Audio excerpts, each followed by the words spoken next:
Get cool stuff for what you were going to do anyway. Drink beer.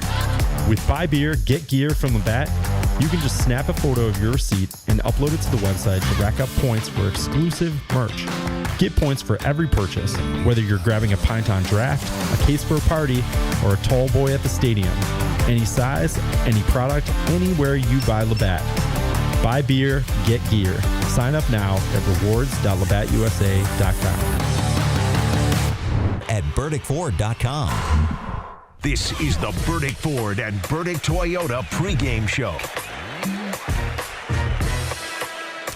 Adrian Autry is looking for a birthday win. Hi, everybody. Welcome into the pregame show. I'm Samantha Croston. I am here with Kyle Marchak. We are here to discuss a Syracuse Wake Forest competition. Both of these teams in sort of an interesting, unique spot. Both of these teams have similar records, and they're ultimately looking to do the same thing. Go into the ACC tournament and try and go on a run. How are you feeling today, Kyle? I'm doing good. You know, it's actually a little bit warmer outside. I've seen snow melt and, hopefully a winnable game for Syracuse today. So the vibes are up. I mean, it's 45 degrees out. I didn't even wear a jacket here. You have to think that the vibes are feeling high. Syracuse is, of course, on the road right now. It's going to be a really interesting situation to see how they play on the road. Here's the other thing, just to knock this out of the way right off the top. I found something interesting that I want to share with you. I'm sure many of the people who are listening already know this. Boston College has 3 wins in the ACC. One of them is against Wake Forest. One of them is against Syracuse. So what you're going to find throughout the course of this show is that Syracuse and Wake Forest actually have a couple of things in common here. Wake Forest just lost to Boston College the last time out, 68-67. Fred Payne scored 23 points, and Aiden Shaw tipped in a miss with 0.5 seconds remaining. That was the first win for BC since they defeated Pittsburgh 65-62. BC now has 3 ACC wins, like I mentioned. Wake Forest, Juke Harris, we're going to talk about him later in the show, had 38 points to lead all scorers. He became the first Demon Deacon to score 38 in a game since 2006. So later on in the show, we're going to get into what players to watch, but I found that to be interesting right off the rip that Wake Forest and Syracuse, 2 teams that lost to Boston College. Yeah, it kind of sucks to share that category with Wake Forest. Let's be honest. If you're a Syracuse fan, it's kind of this Wake Forest game kind of captures the context of the season, because we've gotten to the point in the late portion of this season where we're talking about, can Syracuse play meaningful games in February and March again? And once again, for the 4th going on 5th season in a row, Syracuse will not be playing meaningful games until they get to the ACC tournament, and then that meaning is kind of subjective to the contest and the round. But yeah, here they are. They're taking on Wake Forest, and it's a battle between what would be the 13th and 14th seeds in the ACC tournament. Just not the type of game Syracuse wants to be playing, but one that's very winnable. And I guess that's what's most important. Syracuse right now is 15-13 overall. They are 6-9 in the conference. Their net ranking is 78. Here's where it gets interesting. You look at Wake Forest, 14-14 overall. In the conference, they're 5-10. Their net ranking is at 67, up from 68. What do you think about that? It's really weird. Wake Forest is one of the oddest teams in all of college basketball regarding their net ranking. Now, again, similar to Syracuse in terms of resume, neither team is great in the quad one. Wake Forest is 0-9. Syracuse is 1-8, I believe. And so, neither team is really within reach of an at-large bid. Let's get that out of the way. But in terms of where they sit in the national landscape, they are 2 teams that are kind of in that first group of squads that are mediocre and dreamt of an at-large bid up until earlier this season. I'd say 2 weeks ago after that Duke loss is when both Syracuse and Wake Forest left the quote-unquote work to do or, long shot category that Joe Lunardi for bracketology will have for most of the season. So now it's been like that for a couple weeks now, where both teams are basically just kind of fighting to leave the season with a winning record. I guess that's a win for both teams at this point, but it's also about seeding in the ACC tournament. No doubt, and I think that that's at least one thing that you're looking at here. Again, this is the Burdick Toyota pregame show, and thank you so much for hanging out with us, spending a little bit of your time with us before the game. This game is going to be on the CW6. I'm here with Kyle Marchak. I'm Samantha Croston. There are a lot of different things to discuss here, but when I said earlier to you that there are some similarities within this team, I'm actually talking about even more than just the record or the ACC record or sort of where they relatively sit in the conference. There are some other things, too, when you look at these 2 teams. For instance, found out just this week that the Wake Forest president, Susan R. Wente, is stepping down on June 30th. The SU chancellor, Ken Suvrud, is stepping down in June 2026. An interesting coaching situation as well. The head coach for Wake Forest is Steve Forbes. He's in his 6th season as a head coach. There's been a report that barring something crazy happening, he will be back next season. The fan base is very upset about that. This is year 6 for him, and there hasn't been a tournament appearance. But with Adrian Autry, you see kind of a similar situation where this team is in flux. I bring that up just to say that one other similarity is that both of these teams are playing under quite a bit of pressure. There's a lot of things happening that makes the whole situation feel pretty complex. Well, it definitely shows, right? Like Syracuse has no recruits for their upcoming class. So especially for the Orange, it is extremely concerning. Considering the expectation that this fan base has and the culture of this program, I'd say it's mostly a juxtaposition to expectation with Syracuse, but Wake Forest too. Definitely a disappointed fan base, a smaller fan base at that. Both teams with their presidents, their school presidents leaving. It's very bizarre, you know. And with Wake Forest, I think they're an example of what a low-level ACC school's leash is on a head coach, because he's produced a bunch of really good teams that have missed on the bubble. I thought last year Wake Forest should have been in the NCAA tournament over UNC. You know, North Carolina, that was super controversial when they got in with a 1-12 record in Quad 1 play. Like, that's just not good. Wake Forest had multiple Quad 1 wins and a very similar resume to North Carolina, and they just couldn't scoot their way in, likely because of a lack of, name image or something like that. But again, Steve Forbes has done well. He's produced several 20-win teams over his 6 years in Wake Forest, North Carolina. Just hasn't gotten to the NCAA tournament. And, I think he might be sticking around next year, too. So it tells you a lower-level ACC school, they're accepting of mediocrity. Syracuse is not. Well, you're right to say what you just mentioned, in that in the 2024-25 season, the Demon Deacons earned 21 victories in the program's first ever double bye in the ACC tournament. That included 13 ACC victories, which was tied for the most in a single season in school history. Marked the second time in 4 seasons that the Deacs hit that mark. So essentially, you can understand why, the Wake Forest fan base is feeling a little bit upset, possibly not up to their standards. You also mentioned NIL, and I'm glad that you did, because I also found out just this week that Wake Forest had sort of this come-to-Jesus moment where the AD thought they were in the top half. In late December, they found out they were in the bottom third. We talk about it when we're on this show pretty frequently. Name, image, and likeness, especially in a conference like the ACC, not only matters now, but is going to matter every single year for the rest of college basketball, all time. Yeah, I mean, the landscape's different, and we can talk about it for the rest of our lives. Like, NIL totally has changed the shape of this whole landscape in college basketball. And I was talking about it on Orange Nation yesterday. The big change that we've seen is basically this might mark the dying of a lot of old blue blood programs, unfortunately, like Syracuse, because Syracuse was always going to compete with Duke and North Carolina and Kansas and Georgetown and Villanovas of the world, because they had the name brand, good coaching, just a solid regime all around, and good recruiting. But they can still do all of those things right and end up the way they have this year for the rest of the program's history if they don't figure out the NIL stuff. And they just haven't so far. I mean, they definitely got more money this year, but it doesn't compete on the national landscape like Duke and North Carolina have. Until they figure that NIL stuff out, I don't know if Syracuse will ever be able to climb their way back into the conversation of being a top-flight ACC school, because there is a clear correlation between how much money a program has and how well they're doing. Because look at Louisville. Louisville changed a head coach that was outside of the family, and they got him a ton of money. And now Louisville's top 25 in the country, on their way to the NCAA tournament for the second straight year, and will probably continue to be like that for years to come.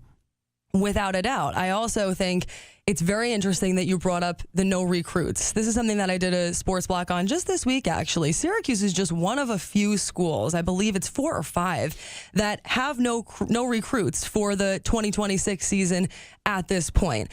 I think that's interesting because, of course, you're thinking about money. But here's the other thing. When you think about Syracuse last year at this time, they already had 4 recruits for the 2026 class, for the class prior, including Kyan Anthony and including Sadiq White. So you wonder why that is. I think it's actually a little more complex than people think, and I want to at least get that out there. it's not just a matter of money, although, of course, in this era, athletes are looking for their price.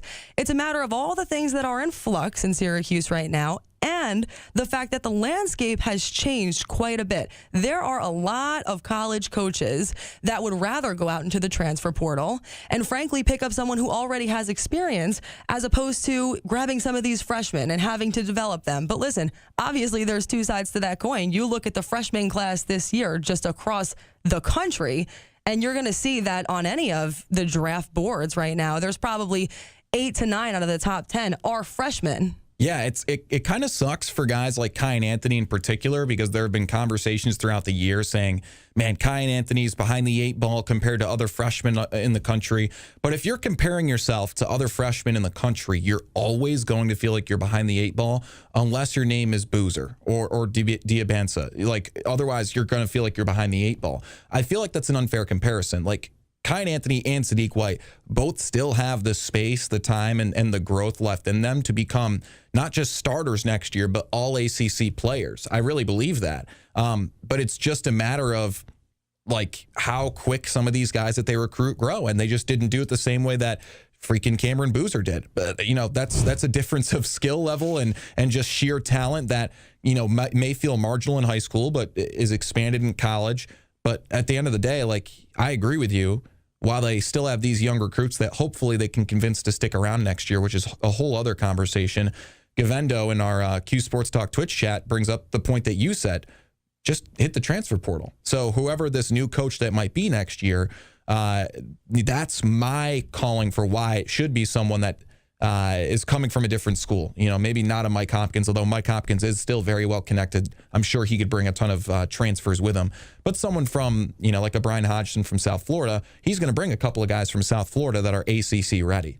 Certainly. You mentioned it. Cam Boozer from Duke, Caleb Wilson from UNC. It's been an interesting year for freshmen, right? And we'll ultimately see what happens. When you think about Syracuse, it's obviously a matter of filling some of these holes. When you really zoom out, are they potentially going to get a new next head coach, or are they sticking with Adrian Autry, and when is that being announced? As far as the president, getting the president in, as far as the AD, getting the AD in, there's a lot in flux right now, but that really more so to me feels like a conversation for the post game. Yeah. Let's get to today in SU history, which is sponsored by Ferrone & Son Funeral Home. This day in SU memories, again, brought to you by Ferrone & Son Funeral Home. Celebrate your loved one with help from Ferrone & Son Funeral Home, or plan ahead for your pre-arrangement today. Visit them at 1500 Park Street in Syracuse or at FerroneSonInc.com. Now, I got to be fair. Today is February 28th, and the memory that we're looking at is from February 27th. All right, so maybe it's this weekend in SU history, but we had to go back to 2010 anyway. The second I saw this article, I knew that this is what we had to discuss.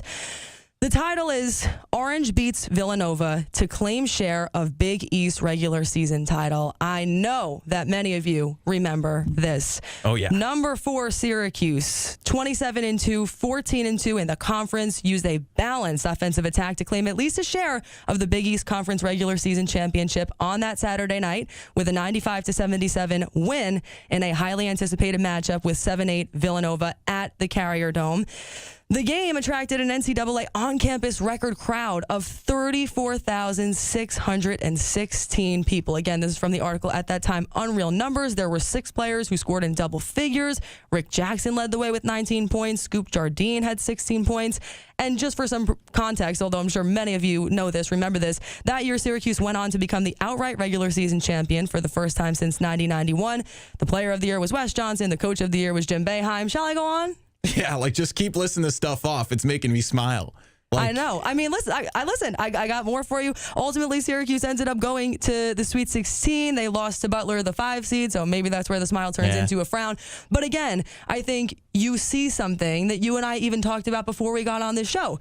You want to talk about playing meaningful games at the end of the season. You want to talk about playing meaningful games in March. Exactly. Yeah. Certainly, I can understand where Syracuse fans want that Syracuse team. Yeah. Oh, my goodness. Well, yeah. So that's the whole context, right? Is Syracuse wants to get back to playing meaningful games in late February and early March. And they were playing as meaningful a regular season contest that they could play at this time last year.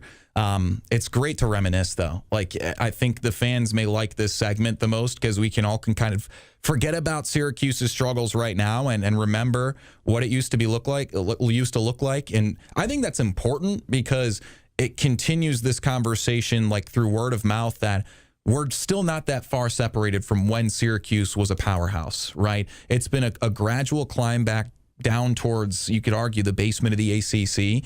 But, man, when they were in the Big East, I mean, what a fun conference, too. The Big East, I think up until last year, had the record for most teams to make the NCAA. They might still have the record. I think it was 11 teams at sometime in like the early 2000s. And my final thought on that, growing up in Syracuse, I've been to 2 of the attendance record games. It was not the one in 2010. I was a small child then. I was a wee lad. But, wee lad. But in 2015 and 2019, I went to both those games with my dad. I actually remember vividly in 2019 against Duke, I think it was Frank Howard hit the game-opening 3, and I jumped, and I actually hit my Nana, and my Nana, I bumped shoulders with her. She almost fell over. It was really bad. I felt awful. But, goodness. But good times. Sorry, Nana. Good times. So sorry, Nana. Now seems like as good a time as any to take our first break. When we come back, what can we expect from the Demon Deacons? We're going to find out in the next segment when we hit our scouting report built by IKEA. We'll see you back here in a couple minutes. Catch the Syracuse basketball pregame prior to every game. Built by IKEA. We are the pulse of the orange. ESPN Radio 97.7 and 100.1. It's almost here. Move Metal in March at McGuire. In just a few short days, you'll see our tremendous selection is back. And our upfront lowest pricing is better than ever. If you're ready to buy, hold on. Because this sale is the one worth waiting for. McGuire is about to move metal like never before. Massive selection, record discounts, and super low interest rates are all happening soon at every McGuire location. It's all part of what makes Move Metal in March so incredible. This Move Metal event is about to begin, and it's like nothing you have ever seen before. Get ready to make the buy of a lifetime. With 18 new vehicle brands across 18 locations, no other dealer will have the selection, the deals, and the discounts like McGuire. It's almost here. We're going to Move Metal in March at McGuire in Ithaca, Trumansburg, if anybody says anything in the chat, I like how you pulled it up. Let me know. Let's talk about it. McGuire, I don't know why right by you, or quick as a click at McGuireCars.com. Have both of us look at it. But, Your home is your most important investment. At Oswego County Mutual, they know that your homeowner's insurance is just as important. That's why they provide a wide range of coverage to protect your home, personal property, personal liability, and more. Your homeowner's policy can be completely customized to ensure that you are properly covered. Visit OCMIC.com to request a quote or find an agent near you. Oswego County Mutual Insurance Company. OCMIC.com. There's not phone lines up. Sorry, there's not phone lines up for pregame, right?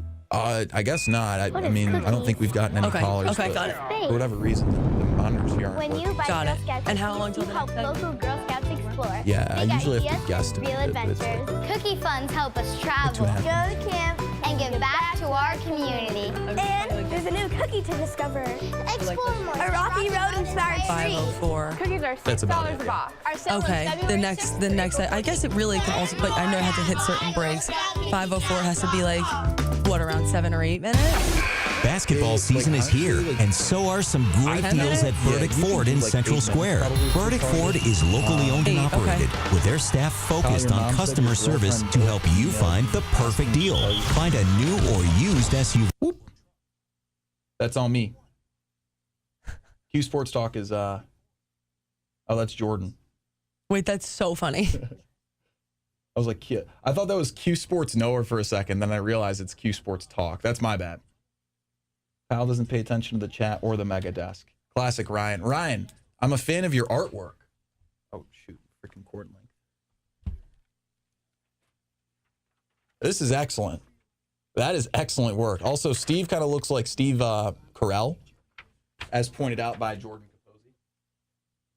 But excellent work.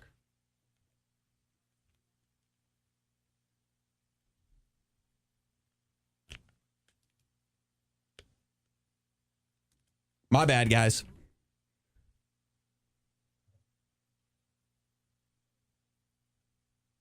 Yeah, I left the ads on for the stream. There's like the 2 remote button. This board is, it's a little complicated.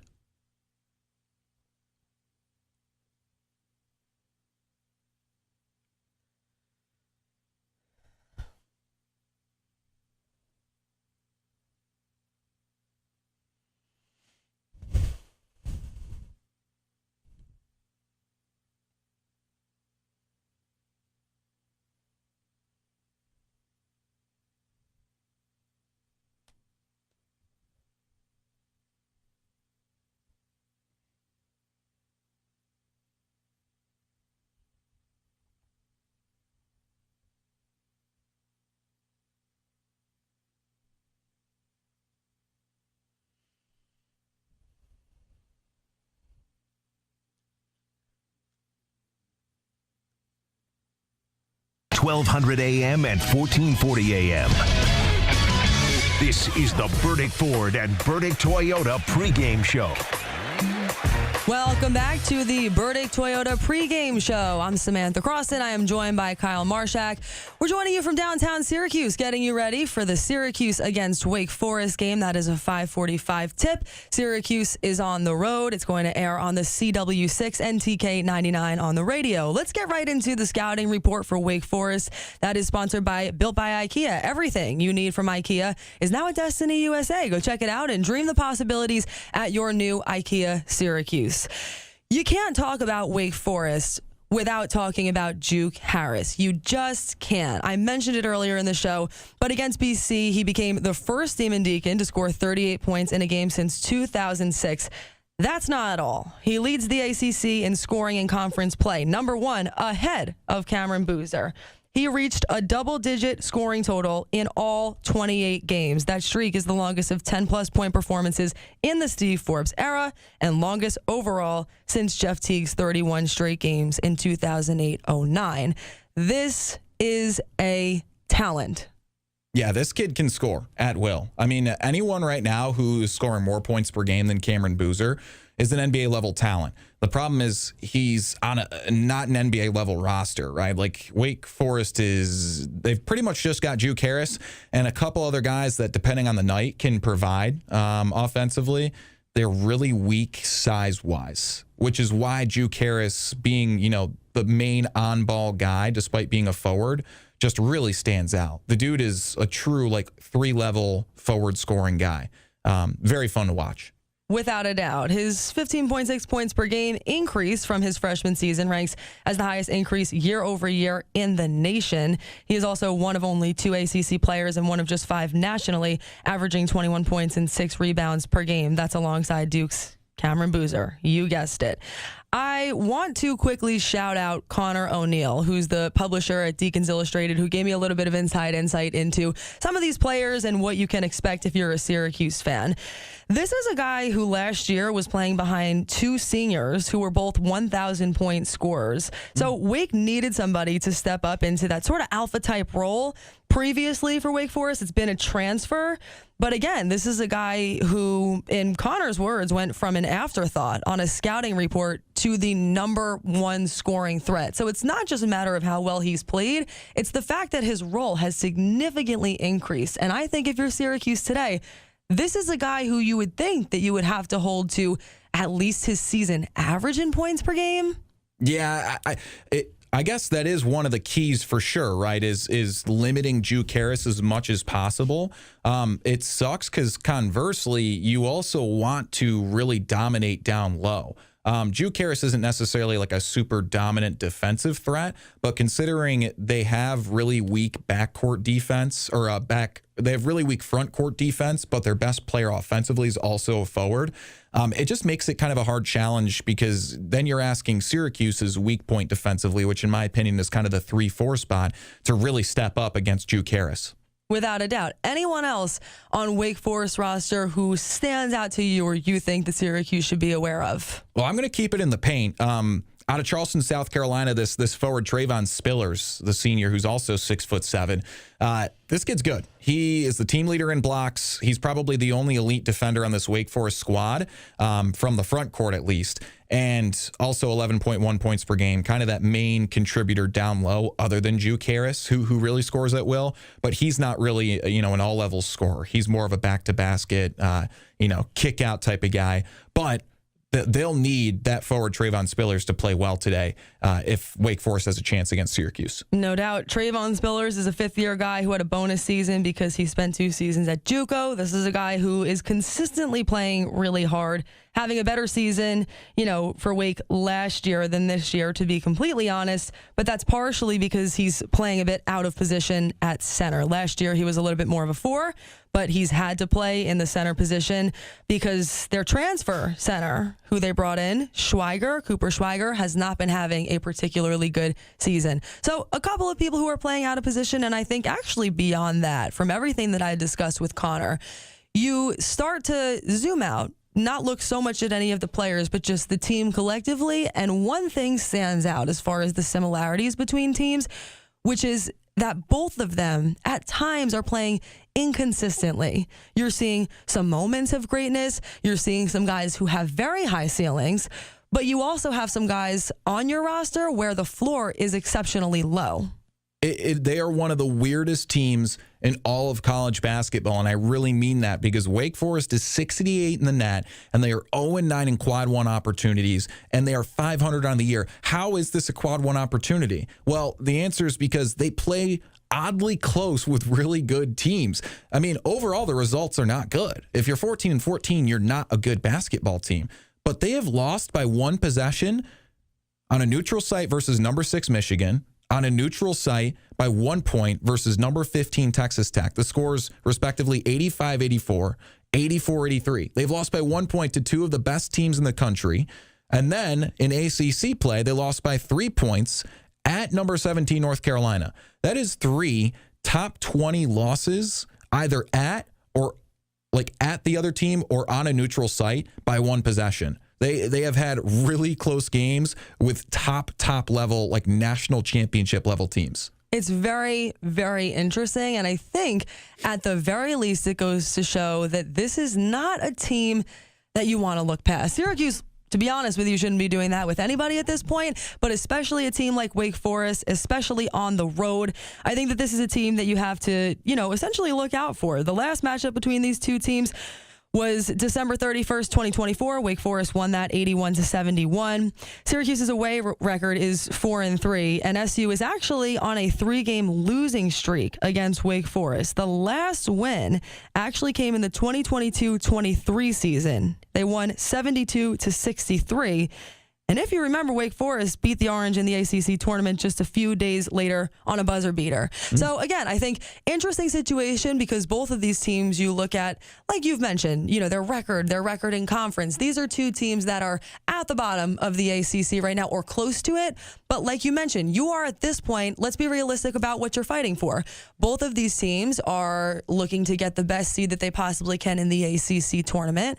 At this point, if you look at the standings, it certainly appears that Syracuse and Wake Forest should both be able to sneak in. But again, you want as many wins as possible. You want to try and position yourself to be successful, especially when you know that in the ACC tournament, you are going up against some of the top teams in the entire country. Yeah, it is bizarre, the separation that Syracuse and Wake Forest have created amongst themselves from the top of the conference, considering both teams have the talent to win games.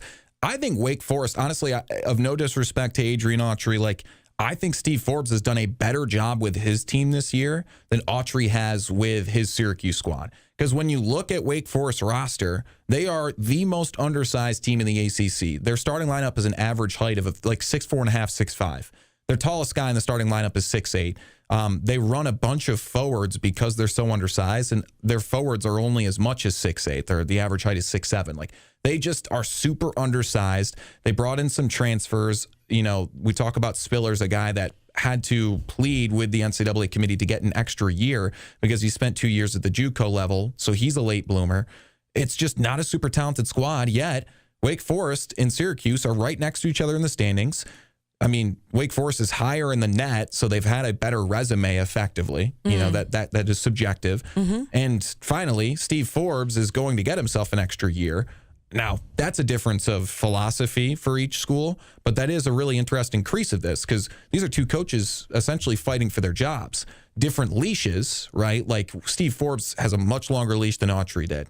Autry knew what he was signing up for with that. But if you switched coaches on these teams, I think Syracuse would be maybe still on the back end of the bubble right now because Forbes has done a really good job talent-wise with his team. It is interesting to think about. At this point, the teams that are below Syracuse and Wake Forest in this conference are Notre Dame, Boston College, Pittsburgh, and Georgia Tech. So like you mentioned, these are two coaches who have some sort of a similar feeling going on, a little bit of frustration about the fan base. And I think that that's something that you at least have to note as far as what Syracuse, let's go back to Syracuse for a second, is playing against. There's a couple of different things that make this situation complex, that make this game and the end of this season complex. Nate Kings was asked where the Syracuse locker room is at mentally after the UNC game. Thought his answer was really interesting. He said, I don't really have an answer for that. I don't know where we're at mentally. I just know that we have to try and find the positive in things and finish out the season strong. Let me preface this by saying I think Nate Kings is one of those guys who is competing at a high level every single time. He's not just your 3-and-D guy anymore. He's someone who is bringing a lot more to the table. He is a hustler, and I really appreciate that about him. But I think that just shows you a lot. I thought that answer was actually pretty honest and refreshing for a player to just earnestly say, to be honest with you, I'm not exactly sure where the culture of this locker room is right now, but I know that we have to do everything that we can to try and finish this season strong, if not for pride alone. Yeah, I think that is a good example of a not necessarily PR trained or media trained answer. Like that's just him being honest. But it wasn't, I guess it wasn't in poor taste. So I love Nate Kings. I think Nate Kings has really captured the love of Orange Nation for that. And on top of that, yeah, I 100% agree with you. He plays with his hair on fire. Like in that Duke loss, for example, he was the only player I saw, not to be critical, he was the only player I saw on the Syracuse roster that was actually diving for loose balls and going hard on defense, even if, Duke was really attacking with speed downhill. He was willing to foul to stop a bucket from going in. So I love Nate Kings for that. Not shocked that he said something like that. And you're right. It is absolutely refreshing, especially in this point in the season. I would say Nate Kings, William Kyle III, Sadiq White. You know a hustler when you see one. Good time to take a break. When we come back, we will get you to our Krause Hospital injury report. We'll see you in a couple of minutes. Stick with us. A lot more basketball to discuss. This is Orange. Are you a hustler? Say that again? Are you a hustler? Oh, I'm a hustler. Florida guy says... Mostly motivated by people telling me no. Sorry, what'd you say? I was going to say, Florida guy said Cuse to win 86-82. Okay. I'm the same way. I like that. Someone tells me I can't do something. Right, bring it on. I'm like, screw you, dude. I'll learn how to do a backflip for no reason. I feel like I can still hear myself in the mic. Bro, that's my fault. Okay, just checking. That's okay. Because sometimes it stays on, sometimes it doesn't. So that's my fault. Oh, at least I'm over this sickness for the most part. What were you sick with? I had like some sort of cold or flu or something. Oh dang! But dude, it had me bedridden for a couple of days, and I had like brain fog because I was so sick. So I feel like it's kind of lingering. Maybe not. I've also been stressed about other stuff, but I understand that. Hey, though. Gavendo said that he's a hustler. Attaboy, Gavendo. Shout out to all the hustlers on Twitch. Is that do it because they tell you can't? Is that a rap lyric? Shout out to all the hustlers. Probably. Are you a hip hop guy? I'm a big hip hop guy. What do you listen to? And an R&B guy. I would say I love Kendrick. I love Drake. I love Kehlani. I love SZA. Oh, I haven't listened to Kehlani in a minute. Oh my God, Kehlani is my favorite artist of all time. Really? Yep, and she's dropping new music in March. Oh, it's fantastic. I'm so excited about it. Florida guy said that I take drugs. Incorrect. No drugs. Hey, Paulie. Florida guy said that I take drugs. Oh, come on. I know. That's what everyone says. Can't be both. I'm a Kendrick guy. That's what I'm saying. Paulie, what about you, man? Kendrick or Drake? Boogie Down Production. What the heck is that? Yeah, I don't know why the monitors aren't working. Any callers at all? I mean, if you're ever curious, I'm going to watch a game with you guys. I don't get 3-2 in my apartment for some reason. Let's go. I get 3-1, 3-3. Okay, you ready? I mean, this could be the boldest. ESPN AM FM. What one is that? The utility commercial? Yes, the power button looks lit up. I'm assuming this is on, right? Yeah, let's just turn it off and see what happens, How long is left in the break? Is there a way to tell? There is 9 day, okay.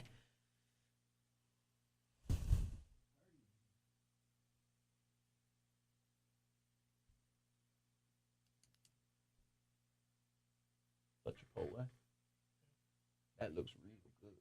I was watching Friends reruns on TBS this morning, and every single commercial, Al Pastor chicken is back. And after like the fifth one, I was like, you know what? I'm doing it. Booted it. They got me. I didn't even turn it. Gavendo said that I have to take drugs to work with you. Is this true, Polly? No. But it helps? It definitely helps. Takes the edge It off. definitely helps. I sell ice in the winter. I sell fire in hell. I'm a hustler, baby. I believe that's a Jay-Z lyric. That does sound like a Jay-Z lyric. I'm almost certain. All right, it's a Jay-Z thanks. Song. It might be. Good luck and God bless. Unless It's so stressful in here. Oh, hey. Yeah, you're not. What? You're gonna be toast. No. You're not gonna have a call screener later. I have no idea what he just said. Hard to hear with the headphones. Yeah. I can't multitask. If Romano Chrysler is talking to my ear, like, I can't hear that stuff.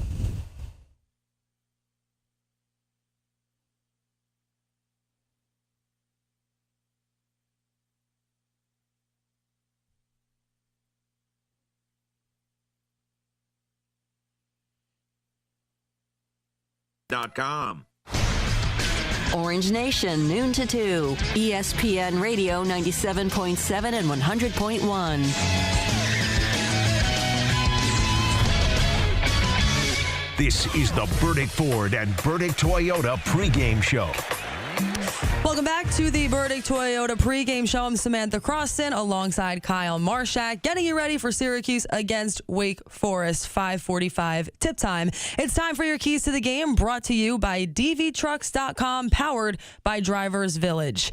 Keys to the game, Syracuse, Wake Forest, obviously both winding down the regular season here.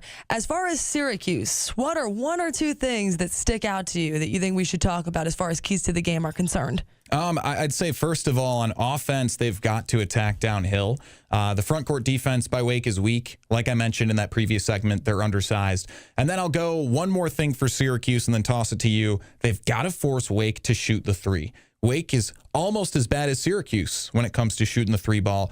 And Wake also likes to shoot the three ball often. They are a high-volume three-point shooting team, even though they are bad, which is, in my opinion, just bad coaching. They attempt 26.9 three-point shots per game, which is fifth most in the ACC. But they are 13th in the ACC in three-point shooting, 33.8%. Almost as bad as Syracuse at 33%. But at least Syracuse doesn't shoot the three ball a ton. They're 16th in terms of volume. I think when you're looking at Syracuse, a part of it are things that we've been discussing. You know, when you look at the games that Syracuse wins, it's easy to understand why. But when Syracuse loses some of these games, a lot of the times it's because of 2, maybe 3 recurring themes. To start, limiting turnovers, right? That is something that on and off has plagued the Orange team all year. I also think limiting second chance opportunities, that's something that we see a lot, right? So you go back to the turnovers for a minute. I want to see Nate George have a really, really great game, because on the Wake Forest side, you know that they're going to be about trying to guard the ball, which is not something that they have consistently done well, but they are going to try and make George's life difficult. If that works, you're going to be looking at an entirely different kind of situation. Here's the other thing that I think is important to at least think about. You want Syracuse to have a fast start here, if at all possible. You want them to be prioritizing some transition opportunities, getting out in front, because if the spread tells you anything, and we'll get to that a bit in the fourth segment, this is supposed to be a close game. And I think on the road, Syracuse is the kind of team that, quite honestly, has hung around with some opponents that are better than them for maybe 75% of the game. But sometimes you do see a little bit of this crash, a little bit of this fallout in the last 25%. You don't want to see that here, Kyle. They've just struggled on the road in particular. So I'm going to do an exercise with you. I have a question, and you might just know this because you're intelligent. You went to Colgate, but when do you think... Compliment me more. When do you think the last road win in conference play was for Syracuse this year? Like, how many days ago? Wow, the last road win in conference play. I'm sure I have it somewhere on these charts, but I won't look and I'll just guess. Yeah. It was 27 days ago. It was 48 days ago. Come on. At Pitt, January 10th was the last ACC road win Syracuse has had this year. Last Goodness. one. Yes. So Goodness. So when we look at these spreads, they mean one thing, right? Like, this is essentially a pick 'em because it's close. but there is that, instant 3-point advantage that you give to the home team. So it's supposed to be a pick 'em, basically. But when Syracuse is on the road, they're just not, they don't win. As simple as that. I understand. Listen, the last time that I looked at the ESPN predictor, which was earlier today, and that could change, it said 67% chance that Wake Forest was going to win, 33% chance that Syracuse was going to win. Do you think that's fair? I do. And it comes back to that previous point. Statistically, you play like in a vacuum. I think Syracuse would edge Wake Forest by a possession or two. But when you go on the road, Syracuse just struggles. Now, Syracuse has had a week off, which I think is a good thing. It gives them a chance to reset after another really tough loss at home on national television versus a ranked North Carolina team. Was kind of their last hurrah. And so, yeah, this is the first really meaningless game that they're playing in the regular season. It still has meaning because they're fighting for some ACC tournament seeding, but they just struggle on the road. I mean, this would be a massive change for them. Like, nothing changes if nothing changes. And they won't start winning important away from home games for the rest of the year unless they do it right now. So something's got to change. I love that you're a one-liner kind of guy, because I, too, am a change doesn't happen unless change happens kind of girl. I think that that's an important part of what's going on here. Additionally, you mentioned that this is the kind of game where there isn't as much pressure. I'm going to go ahead and say that that's a good thing. If you've been tuning in, which I know you haven't because you're here, to some of these big Monday games, high stakes, high pressure, a lot of eyeballs on it, big viewership numbers, Syracuse is not performing particularly well in those games. Now, mind you, they're going up against competition that's pretty tough for some of those games, right? Some of the top competitors in the ACC. But frankly, I think that it could actually be a good thing for Syracuse to feel like the pressure is off a little bit on the road. Yeah, I mean, like I think late season now, knowing that it's just about winning a basketball game to win the basketball game. It's not the pressure. Like, I think when you look at the media scrums throughout the week, or especially after games, like you can kind of see it in players' expressions. Like Donnie Freeman is particularly temperable when he has a bad game, which you can't blame the kid. You love that he wants to compete and win games, but he's been inconsistent. JJ feels the pressure because there's a high level of expectation for him, considering it's his final year. Nate George feels the pressure because he knows that he gives up a lot of turnovers. William Kyle feels the pressure because he's had scoring struggles. Now everyone can just forget about that and just win a game that they're not supposed to win. Let's get to our Krause Hospital injury report. On the Syracuse side, you have Aaron Womack, who redshirted, of course, and Noah Lobdell did not travel. Nothing particularly new or interesting there. On the Wake Forest side, Nate Calmise is out, and I do want to bring that up for just a moment. This is number one on Wake Forest. He was sidelined with an injury since the loss against Pitt before briefly returning in the game against Boston College. And then, believe it or not, he actually suffered another injury to the ankle that was not injured before 10 minutes into the game. He's normally their starting point guard, so they are going to have to rely on some other people here to step up. Also, just to make a note of it, Marcus Marion was also listed as questionable, but ultimately you're looking at Calmise as the big guy who, without them, Wake Forest has to figure a couple things out. Yeah, that's pivotal for Syracuse because Wake Forest leans on good perimeter defense. Not that matters too much because Syracuse won't shoot the three ball a ton. And so his replacement is probably a guy who is still a good perimeter defender. Guard Miles Colvin is 6'5", so he actually brings more length. But who knows how he looks scoring-wise. He can be really high-impact scoring off the bench. He actually averages slightly more than Calmise. But Calmise is out there starting for a reason. He probably brings a little more stability in terms of ball movement. He has much more assists, almost 5 a game, which is pretty elite. And Colvin's just not that big of a ball sharer, only 1.3 assists per game. So it's going to change the dynamic. How much? I'm not sure, because it might actually be good defensively for Wake Forest. We're going to step aside when we come back. Upstate Imports starting lineups. Stay with us. Don't go anywhere. This is Orange Nation. All right. Mic down? Yes. Okay. Okay, 5:45. So we're going to come back at, Yeah, probably like 5:31 and a half, 5:32. 5:32. I would imagine you try and give people a couple of minutes to switch over. So what, 42 maybe? Yeah, and you can actually really you can come out anywhere from 42 to 45 if you want. Like he said, we don't have a hard out today, so. All right, right, let's see what the Twitch has to say.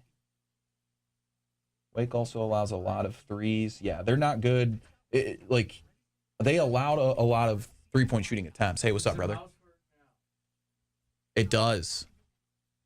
Let's go. Huge. You just pull a Tim Becker and fix things from the whatever? Oh. I didn't know that was a thing.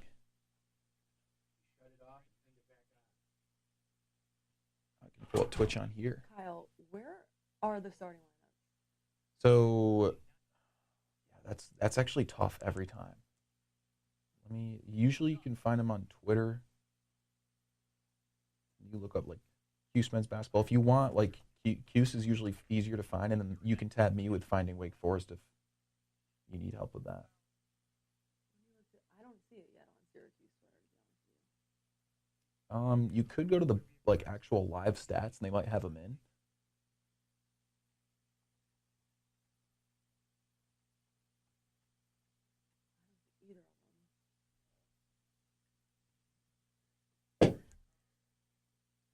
Oh, my phone died. Here, you can use mine if you know where to get it. Yeah. I'd rather you find it,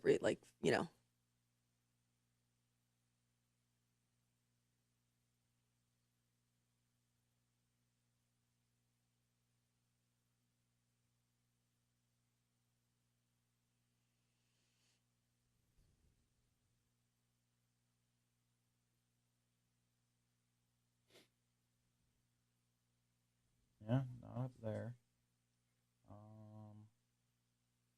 What do we do? On, Safari? No, do anything.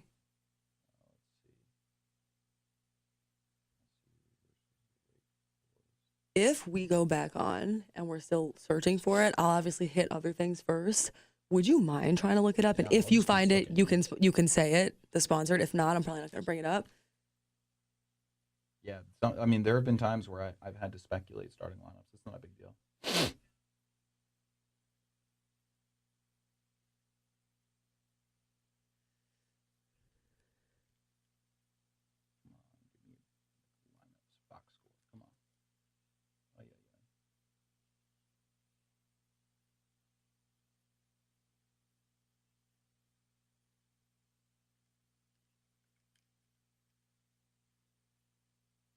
Yeah, I'll just keep looking while you take us back. Is that cool? If you find it, you can just say the sponsor thing if you know it. Cool. Yeah.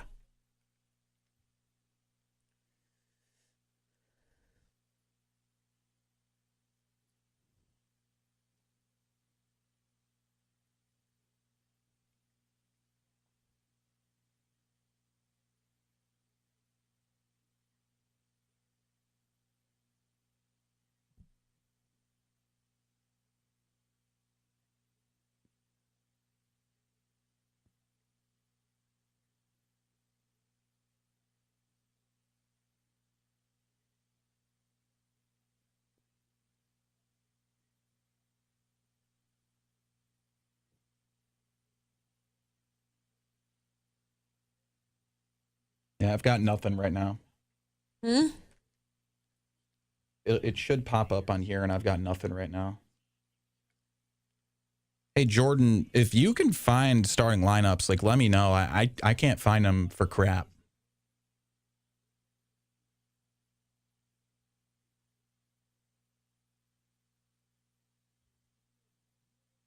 Pulse of the Orange, ESPN Radio 97.7 and 100.1. This is the Burdick Ford and Burdick Toyota pregame show. Welcome back into the Burdick Toyota pregame show. Our final segment before Syracuse is set to face Wake Forest in an ACC showdown. We are going to show you a player who we think needs to perform, bringing the meat. Hoffman Sausage Company. Hoffman Sausage Company has called Syracuse home since 1879. They have more than just hot dogs like German Franks and Snappies. They have amazing sausages to take us through the cold months. Kyle, it's that time. Who do you think is going to bring the meat today? Favorite sponsor, first of all. I think, and this is kind of a redundant answer, but it's true. I think Donnie Freeman's got to bring the meat today. We need good forward play. We need good front court play out of Syracuse on both ends of the floor. We know Donnie can have good and bad days defensively on the front court. But when it comes to Donnie Freeman against Wake Forest, it matters because Wake Forest is undersized. They struggle with defense in the paint. They get out-rebounded often. They actually have a very similar rebounding margin to Syracuse, so both bottoms in the ACC in terms of cleaning the glass. If Donnie Freeman does at least a little bit of everything today, he doesn't necessarily have to be a super scorer like he has been throughout the season. I think Syracuse has a much better chance of walking away with a quality win to head back home. Or actually, they would be going to Louisville next.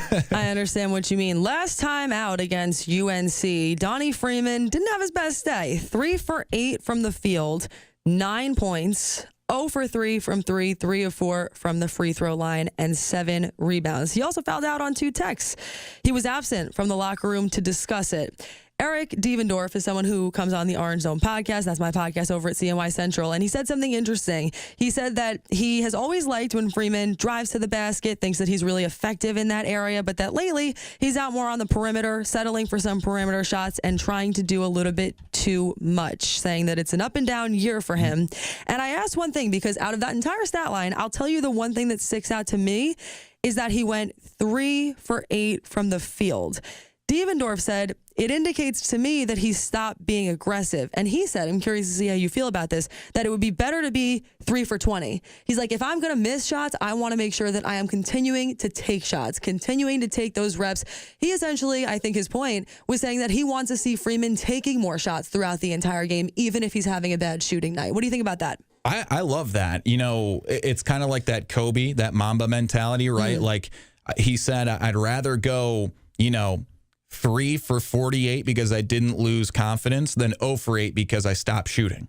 I don't know. I don't know if I agree with that. 3 for 48 is pretty bad, but but in all sincerity, a guy like Donnie Freeman does better when he shoots in volume, of course, unless it's a night where he just can't take the tin off the top of the lid.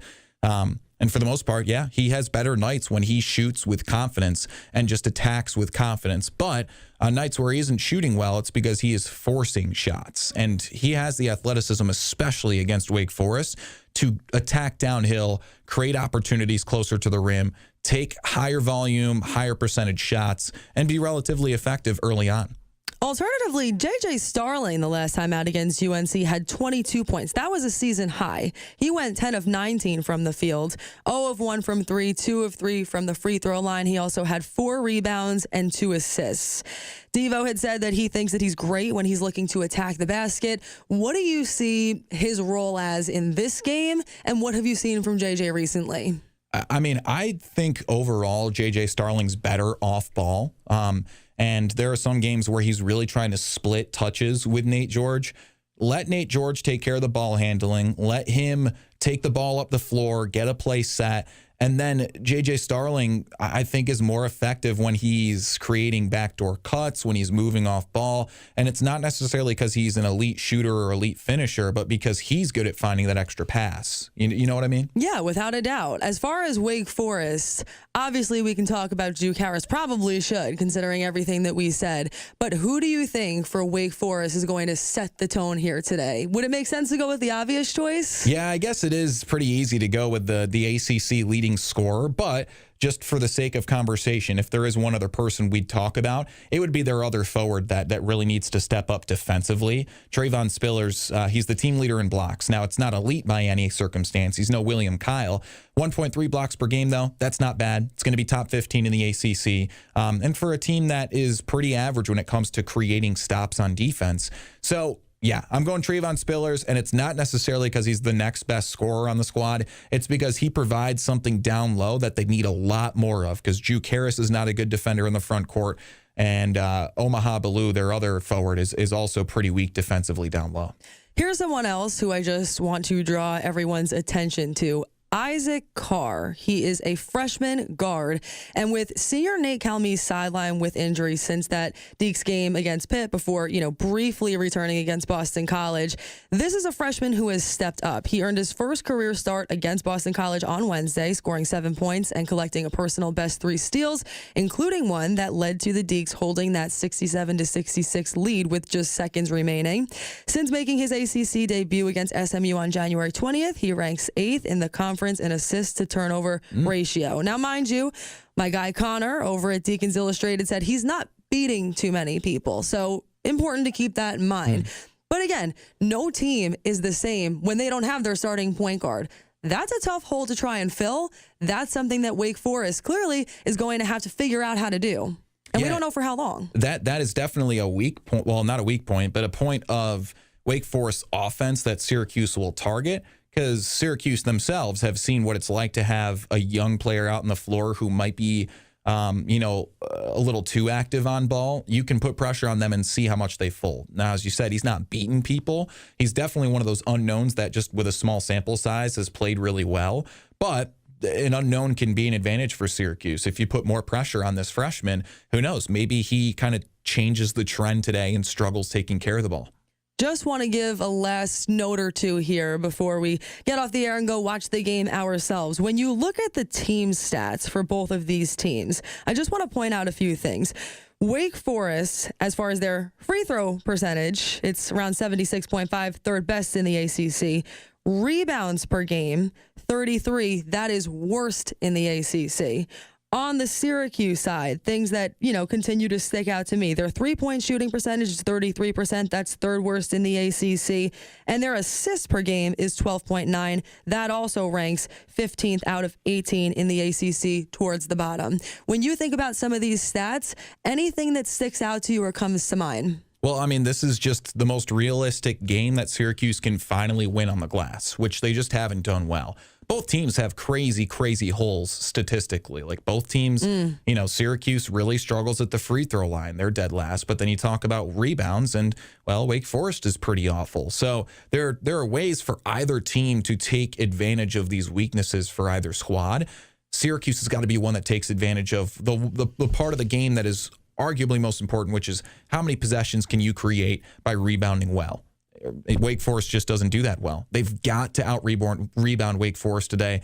If they don't do that, I mean, what team will they out-rebound? Wake Forest is the worst in the ACC. They've got to do good on the glass. I completely and utterly agree with you. Last but not least, let's give our final predictions. Again, we talked about the betting odds. In essence, this is a pick'em. ESPN is predicting that Wake Forest is going to win.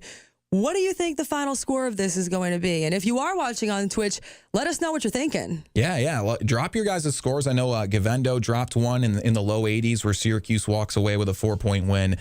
I would flip that. I would go, I think it will be a higher scoring game because neither team's defense has been particularly consistent recently. Syracuse is 12th in defensive efficiency in the ACC, 15th for Wake. I'm going to go Wake Forest 80, Syracuse 76. I like it. I think it's interesting. I think it makes sense. I'm not too far off from what you're predicting. I also am I'll believe it when I see it as far as success is concerned. That stat that you brought up as far as Syracuse and their away games, it is not necessarily making me feel so confident about the way that this game is going to go. So I'm going to go Wake Forest 77, Syracuse 74. It's going to be a close one, but Syracuse is unfortunately not going to be able to pull it out. Hopefully, the Orange proved both of us wrong.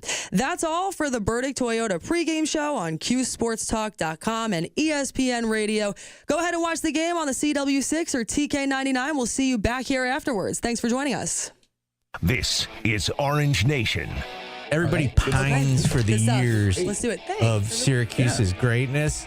If NIL was around...